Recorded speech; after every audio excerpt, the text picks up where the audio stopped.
So let's kick off first of all and talk about well-being in the industry. Quite a big one. And Jason-Candid, a lot of people don't know, but previous to what you do now, you actually worked in the trade. So actually, as a bartender, so you've been on both sides of the fence now. You get to see it all. So what would you say would be some of the things that we need to look out for around staff well-being?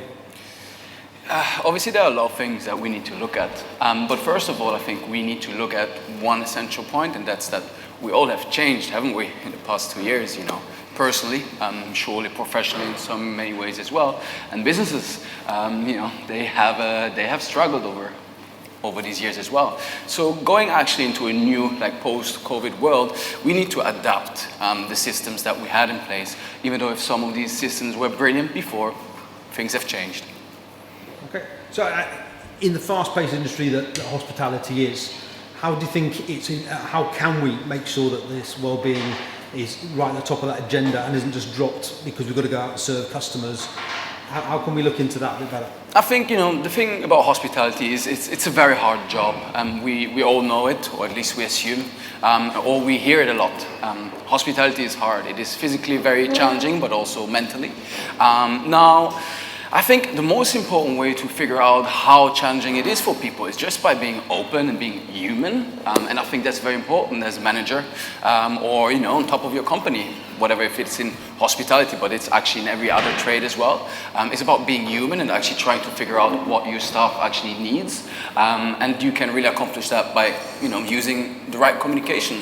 That means maybe one-on-ones, or maybe you have a bigger company, so that's not always possible, and I get that. So there are different ways to collect data or information about people. That can also be via a survey or just by team meetings, etc., etc. So it's all about, like, first off, before we try to change well-being, is about understanding the well-being of individuals, but also of whole teams and systems in the building. And there's some operators in the room here today, and I think one of the things whilst we're talking about staff well-being, it's also important to think about their own personal well-being as well. Absolutely. So again, how can operators you know, look after themselves as well? How do you see that working? I love that you say that. Actually, it was I did not thought about this today, but it's because it became second nature for myself. I think, you know, everything starts from within. You always start with the man in the mirror. It's a phrase I love. It's a great song as well. Side note. I just think, you know, if you work on yourself and if you are happy and if you take care of yourself, well, you are more likely actually to help people to be happy and healthy as well. So again, everything starts from within. Once you have that, once you have these systems and structures, you are more likely to help the people with and give the right tools to the people. So, and then obviously that's the same thing for business as well. If you hold a business, but you are a healthy CEO, well, that really goes down the line as well. So it always starts from above and also from within. Excellent, thank you. And the other piece, obviously, you've been in the industry. Yeah. So, and you've set up Healthy Hospo. So can you tell us a bit more about what Healthy Hospo is and how can people get involved with it? Absolutely, yeah. So first of all, I just recently took over Healthy Hospo. So the person who set up Healthy Hospo, his name is Tim, so he's our founder. And Tim actually founded Healthy Hospo in 2016. Just after he had a burnout, actually a massive burnout, he was about to kill himself. And Tim is someone that worked over about 25 years in hospitality, specifically in the drinks trade. And you can imagine, again, it's very physical, it's mentally challenging. But the point is, when things become out of hand and you get to a stage, like for Tim it was, well, this is like life-threatening. We speak about a life. So he almost killed himself, but luckily he didn't. And after about 9 years of rehab, that's when he came to the conclusion that he needs to help the people around, because so many people actually reached out to him saying, hey, I wish you all the best, but I have the similar issues. And that was actually more than people just sending love, is specifically expressing that they have similar issues. So obviously you can't look away, can you? Specifically when you know how that feels. So that's how Healthy Hospo came about. And what we really do is, like, we share our stories, but also we focus on, you know, well-being, health within hospitality, and all of that comes down to education. So when Tim started Healthy Hospo, back then it was all about in-person trainings, which is great. but also we have to think that this is not always the handiest way to approach, specifically also when there's a pandemic happening. In-person trainings is a little difficult, and that's when we had to modernize and really use and create a digital platform where we used training systems over there. Thank you. I think it's a great organisation. I think it, definitely reach out to a lot of people to get them moving forward and getting better. So, question to both of you then is, what kind of wellbeing measures can employees put in place to really help their outlet and their business move forward, and where can they sort of go to get this support? There are so many different resources available regardless of budget. So we've got smaller publicans here, we've got larger corporates here. There is a wealth of resource available to access at any time regardless of your budget. But I think there is really around some key things that we can all do. And I think the first thing is talk. So raising awareness, promoting the importance, reducing the stigma. We all spend the majority of our time, as sad as it is, at work.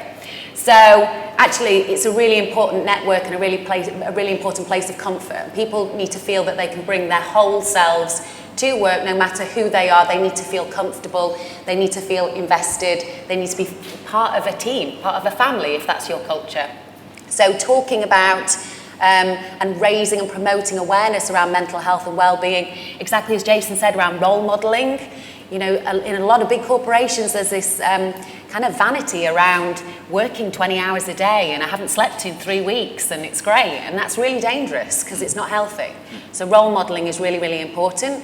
Putting it in all levels of communication, strategy. If you can put a line in your strategy and your budget, you are automatically sending a message to your employees, to your colleagues, to your teammates, and that's really important that comes top down. I think the other thing is triggers, so really understanding your organisation and what those triggers of ill mental health or poor mental health and well-being are, because they'll be different for different organisations. And obviously hospitality, as you've said, there's lifestyle, there's shift working, there can be isolation, there can be addiction, and not just drug and alcohol, but less common or less addictions that are probably less prevalent. So digital addiction is one. We spent a lot of time kind of gaming. I'm still a Candy Crusher, not going to lie.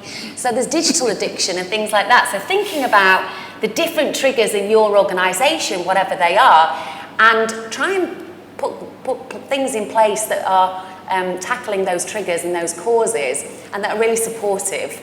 And then treatment. And, sorry to hear about your founder, and it's great that they've got the help. But don't see yourselves and your managers and your colleagues don't need to see themselves as those responsible for treating. It's identifying and it's signposting. So resources around policies. There are fantastic charities out there that you can signpost to. I think 1 in 5 in hospitality suffer with poor mental health. So every one of your 5 employees could be suffering with poor mental health. We have a responsibility to do something about it, and signposting is a great way. You may have employee assistance programs that may include counselling, GP support. There are free resources through charities and governments. And there's also accredited training, things that like we offer. So we work with Mental Health First Aid England, and they're accredited through the Royal Society of Public Health. They do a lot of studies, particularly in the hospitality industry. So look for accredited training as well that can really tailor the support and investment to managers. And we have a lot of pressure on our managers. We are all under-resourced. We are all struggling with the great resignation and the turnover that the hospitality industry has faced for a long time. So actually give your managers the skills and the toolkit that they need to be able to proactively support your colleagues and reduce leaveism, presenteeism, absenteeism. There's probably going to be another ism by the end of the year, no doubt. So give them tools, tangible tools across all different dimensions, shapes and forms. There's lots out there. And do either you have sort of tangible examples you can give of stuff where you've put some of this stuff in place and actually you've seen some tangible results? Yeah, absolutely. Go for it. So our journey around mental health and wellbeing, we're a training organisation. We're proud to work with the hospitality sector with apprenticeships, bespoke training solutions, all of that good stuff. And pre-COVID, we recognised that mental health and wellbeing was really important. We needed to address it. So at SMT and board level, we actually got an organisation in to train our SMT. And by the end of the first day, and it was a 2-day course, it became really clear that this wasn't just for SMT. This needed to go up, down, left, right, and every which way. And so actually, just that one training session has then escalated into, it's part of our mandatory induction programme. So not necessarily a full 2-day course, but everything from awareness to having champions to having first aiders. And actually, talking about these things and creating an environment, I may not necessarily feel comfortable going to my direct line manager. I might want to speak to somebody else in the organisation, but somebody who understands the business or the job or the culture. I might want to talk to somebody. So having a lot of different people in an organisation trained to be able to get to and identify those suffering as early as possible to get real-time intervention and treatment and support, and making them feel supported during that process is really important. But actually that was just the start. So we have dedicated policy, procedure, we work with our clients to do the same, and there are all sorts of different temperature checks that you could do around engagements, surveying, polls, because what you think may be the challenges that are going on might actually be really, really different. So taking regular temperature checks, we've seen work really, really well with organisations. And again, events like this is about learning and sharing all the different things that have worked in different ways. Jason, what about you? I love that. This is so needed, and I embrace that. Thank you. What we mainly focus on is we focus a little more on prevention.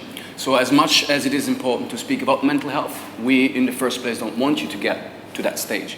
So all the training plans, for example, that we create is around, of course, mental health. So how can we, how do I cope with stress in general? Or how do I get better sleep? Or how do I communicate with different individuals in a better way? You can also take that up on a management skill, no? Because obviously you're going to communicate with a bunch of people within a team. But that also goes down to, for example, exercise. Because of course, your brain, so mental health, think of the brain is actually a muscle. It's great to train a muscle, but it's more important to train all your muscles. So think about exercise. What kind of exercise, or what does exercise to you? What kind of exercise could you actually benefit? I understand very much how much we run a day, even up to 20 hours shifts, etc., etc. Well, you're very physically active, but this is not sports. Just to narrow this down, this is so important that you have a little run or that you cycle, for example, to work, etc., etc. So the benefits of that physical exercise, just again showcasing, giving the people the tools about the knowledge and educating them, that just makes it easier for them then to implement that in their daily lives. And then another part is the second brain in your body is actually your stomach. So let's speak about nutrition. Many people within hospitality in the room, well, how many people who are food and drinks professionals know actually really about food, know really about what the effect of alcohol is? I'm going to call out every single bartender in general. I'm not challenging you. Yes, I challenge you because I think it's great. I think we have to have this chat. So we need to educate the people and give them the understanding of that. Again, I'm a bartender. I will not tell you don't drink or don't do this and don't do that. But it's about educating, and it's all about balance. Yeah, so we have Move, Money, Mind, and Munch. Amazing. And we have little tools and resources that go into each of those areas, and money is something that often gets forgotten. So financial well-being it's huge, and obviously we all know the cost of living is going up, particularly for those that employ individuals, on or around minimum or living wage. Financial well-being, the rising cost of living is causing concerns. So financial well-being, You may look to, if you have a large proportion of your workforce where you think financial well-being might be something, a cause of concern, you can speak to organisations who will happily come in and talk to your individuals about saving, about spending, about costs, all of those things. So Move, Money, Mind and Munch is a great way to kind of cover all of those key 4 strands, and you should, if you put things in place under each of those, you should hopefully support a large proportion of your workforce with some of the common and not so common challenges that they may be facing, which may affect their mental health or physical health and well-being. Thank you. I think those 4 M's are definitely utilised going forward by a number of people, but thank you very much for those. I think it's really important, you touched briefly about apprenticeships earlier on, Alex. I think young people in hospitality they see it as a stopgap before they move on, to make some money as a student, etc. How can we bring young talent in and make it a go-to industry for them rather than just as a through industry? Absolutely, and I think there are so many fantastic success stories that we need to shout about more to see exactly what career progression can look like. And apprenticeships are a fantastic tool for doing that. And it's important to remember that apprenticeships aren't just for young people. They are very accessible, but apprenticeships where we've seen great success have typically been used as an early careers. So attracting talent is something we are all facing regardless of industry. And actually then it's retaining talent. So investment, whether that be apprenticeships, whether it be health and well-being, combining leadership and well-being into programs together is a great way to retain talent. This is what our individuals are looking for from leadership, compassionate leadership as well as strategic, commercial, those with business acumen, those with human nature. And career progression and being able to see a really clear, visible map as to what my options are. And we've talked to Gen Z and millennials and all sorts, and actually one of the key, I guess their top 3 as I understand it in terms of selecting an employer is actually not around the level of pay that they get, it's actually around the level of investment from a progression, from a training. How long can I stay with you? How far are you going to take me? And I think the landscape is going to change. We've gone to a place where actually you used to sit down and you'd interview someone and say, well, they didn't stay there very long, did they?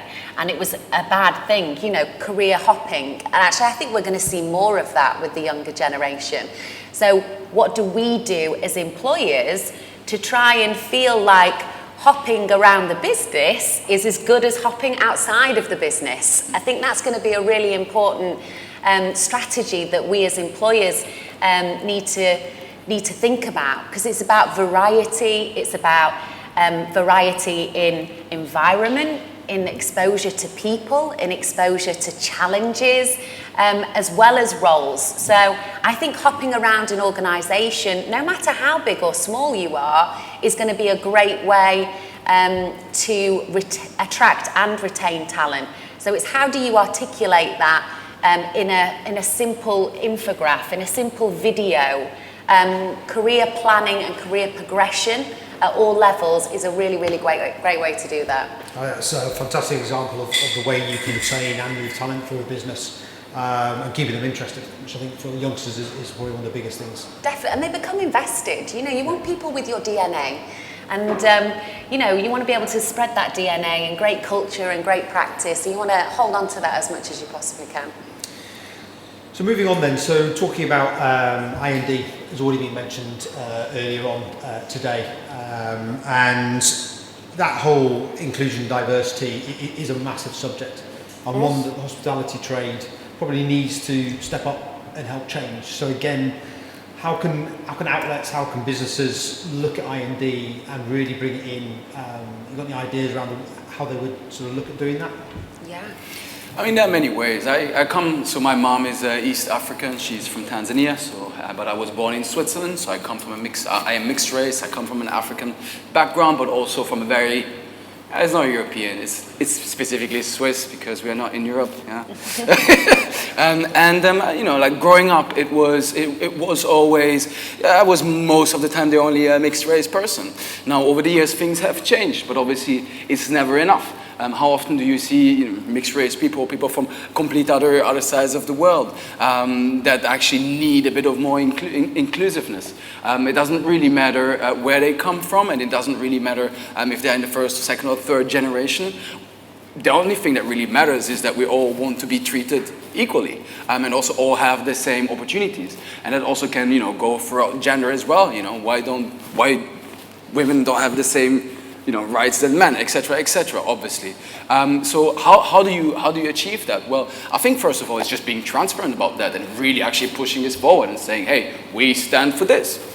End of story. We stand for this, and making this clear, but also making clear that there is no miscommunication within the building. That like the culture within your business is also as clear about that as well. And then last but not least, I think when it comes to hire diverse.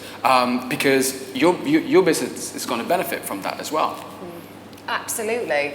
And I think there's health and well-being, there is diversity, inclusivity, equity, equality, you know, whichever way you want to phrase it. And I think that's the point, is the terminology around things changes so much. And I think actually, if we are to talk about these things, we need to reduce the fear about talking about these things.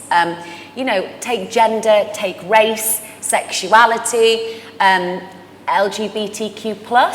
I mean, that's another term. People are often scared to say these things because they don't want to say the wrong thing. So actually, the people in your organisation have the answers. Form groups, forums, working groups, people who want to learn more about possibly language, possibly about a culture, possibly around gender, race, you know, inequality, diversity, inclusivity. The answers will be within your business, and let your people lead on that. Let somebody, you know, tell their story and share their perspective and create a safe space for people to ask questions. And we want our organisations to reflect our consumer group. So absolutely hire diverse, promote diverse, and actually equality and diversity and inclusivity is a really, really important factor in health and well-being and in career progression as well. Because people from underrepresented groups, whatever that is, feel that they are less likely to be promoted.